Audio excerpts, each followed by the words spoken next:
watched critically with that in mind. I don't think that's possible because some of these objects are doing motions that are not consistent at all with being dropped. In fact, some of them take off at angles. Some of them move sideways for a moment and then take off. No, I don't think that could be. In fact, there's one hovering near the broom, and it kind of moves sideways and then takes off up. No, couldn't be a reverse video. I'm sure you've heard that, right, John? I've heard of reverse videos, yes. I've seen sometimes when you run something backwards, it looks pretty interesting and funny. Yeah. On TV. Yeah. Yeah, and you can see, is it water in a dish just getting sucked up? Is that the one with the blue dish? Yes, blue dish. Yes. Yeah, that was one of the blue dish ones. Now that looks like to me, and I'm going to just sit here and play it again and again, but it looks to me like water is being pulled up prior to the dish itself being pulled up. That's incredible, John. Incredible. A broom just stands up straight and then takes off. Yeah. Good Lord, John. There's gremlins running around in there. Okay, I understand that you have had difficulty producing this in front of other observers, and it's not always reproducible. It's kind of like cold fusion. Yeah, in the early days we had a lot of problems with that, of course. But nevertheless, the number of people that did come got to see quite a bit. So, but as I got more involved with it, especially after about 86, when the Canadian government came, and later on, I got pretty good at it, actually. I feel, anyhow. I got 5 major effects per hour. 5 major effects per hour. That's pretty good, all right. And so how many observers were able to see this firsthand? Oh, they'd come, sometimes they come in a group. I have German groups. I'd have some people from England and U.S., yet more U.S. officials would come in and look at these things. Do you have any idea, were every one of these aspects that you used, the Tesla coils, the electrostatic voltage, the 455 kilohertz RF, all of these critical to the equation, and how critically tuned? Tuning is a difficult thing. I have to be fully concentrated on tuning these equipments and then calibrating them. That's why when giving demonstrations, I prefer the scientists or the news people to videotape it themselves, because I can't concentrate. Yeah. I have to be almost one with the machine. It's like running a very precise lathe. Are each one of these aspects, the Tesla coils, the electrostatic voltage, the RF, are they all critical? They seem to be all linked together. All linked together. Yeah, I've tried experiments with one being omitted and then nothing would happen. Okay. Do you remember when you first saw your first anomalous occurrence as you were, when you began experimenting with all of this, John, what were your expectations? What did you expect to happen? In the very early days? Yes. Just basically having fun with these machines. Right. Would turn off all the lights in the lab, and I'd see all these magical sparks and little balls of light flying around. And then, which intrigued me, and I like creating things all the time and building these Tesla coils to the old standards of Tesla himself, and would go and search scrap yards for the old wires, gauges, and wire coverings of the time period. And I'd even go right down and building the ornate little fences around these things. So basically I enjoyed doing that, and then, of course, these effects started to happen. And one time we had a sheet of aluminum foil actually floating across the basement of this house that I was in, and Mark Murphy, the landlord's son there, and I were having fun, and sometimes we'd throw a round ball of foil into the field and it'd toss it back to us. Was another thing we're doing.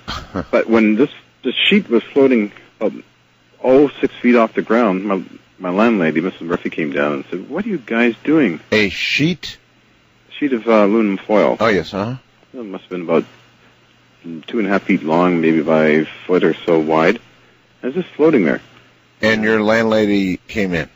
She came in and told us that we should be outside digging the ditch around the house to keep the water from coming in the basement. To do the drain tiles. What are you fooling around with that stuff for? It's kind of funny. Yeah. So, you know, you're maybe the third or fourth person who's been playing with this exact stuff that I've interviewed over the years. Another man I interviewed, who I nicknamed, my nickname, Madman Markham, created a time machine, or what he thought was a time machine, using very similar technology, and he's now nowhere to be found. He's gone. He died, or? Well, we don't know. He rented a gigantic warehouse. He had been arrested for stealing some power company transformers, and he was using them in reverse to create very large amounts of voltage.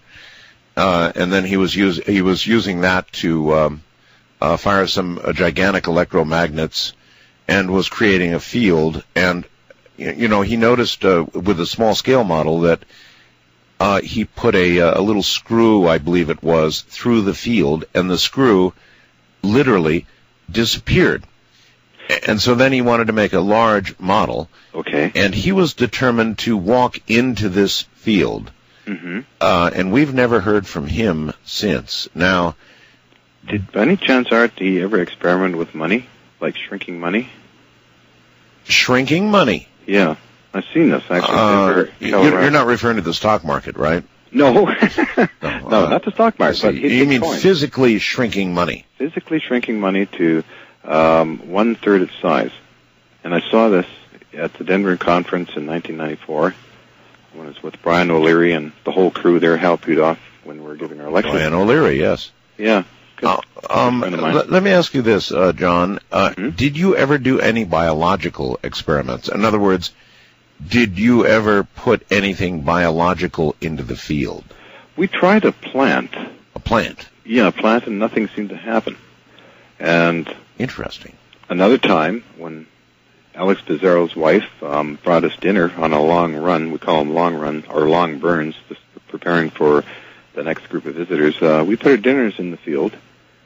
And we waited a while, and we started getting hungry, of course, and we went and got the dinners out, and well, Alex said it tasted better, and I said, well, I guess so. I don't know. I can't tell, Alex, but nothing happened to the food. But none of you dared walk into the field and sit down? No. I don't think so. Well, now you know why I nicknamed him Madman.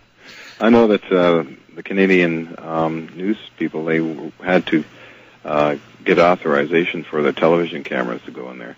Really?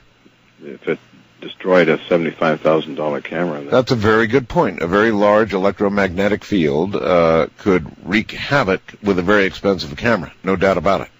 But they got the permission. We did our show, and it aired on the national news there, and we got a great reception from it. Had all kinds of visitors coming in. And the same journalist actually appeared on, this is back in 1985, the same journalist appeared on a recent Fox television show talking about those great old days. Well, let me ask you, this combination of technology that you use to produce this effect, what do you believe the Hutchinson Effect is, John? What do you think you're doing?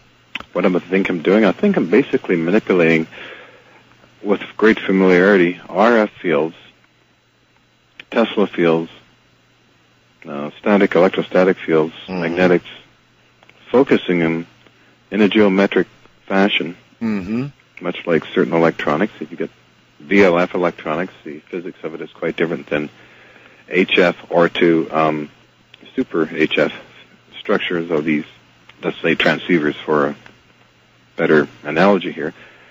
So I feel like what I'm doing, and there's been papers written on this by René Louis Vallée of France and Andrea Sakharov, I think he's passed on what could be happening. And it was accepted by the U.S. government, this document, which I still have, of course, to keep everything. There's some kind of an interdimensional effect happening that influences gravity and time.